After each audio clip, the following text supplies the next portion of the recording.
The sheer numbers that were coming in last week, you really have to ask yourself some questions.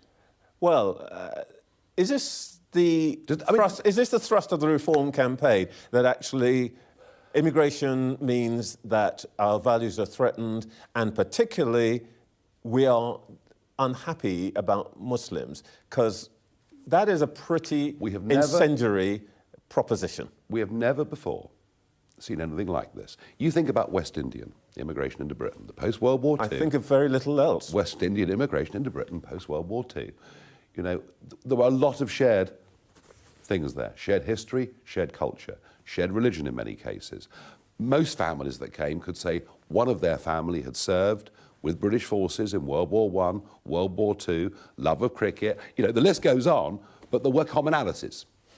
And, you know, as you know with your previous job, the key to immigration is integration. If you get integration, it works.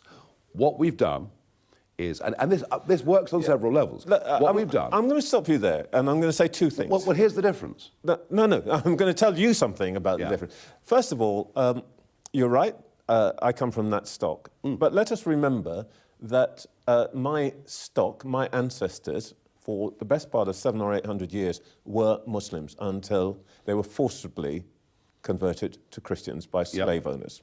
So when you talk about Muslims as hostile to British values, I've got to say, I don't really... Let me finish what I'm going to say. I don't really see how you arrive at that conclusion. And secondly, trying to say to me, you know, actually you guys are not really like these other guys.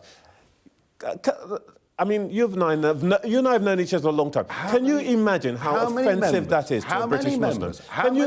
Let me ask you to put yourself in the shoes of a British Muslim, and can you imagine how offensive that feels? How many people from your community fail to speak English? How many people? From the West Indian community don't speak English.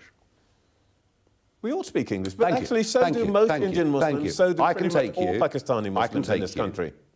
I can take you to streets in Oldham where virtually no one speaks English. I've been there too, but honestly, come on. The point I'm making is this. Serious. I am not here to attack the religion of Islam, but I am here... Well, you've just been doing it for 3 minutes. No, I haven't. I'm telling you the alarming figures that have been coming out of these recent polls, particularly in the wake of what has happened on October the 7th and in Gaza, and we have a real problem here.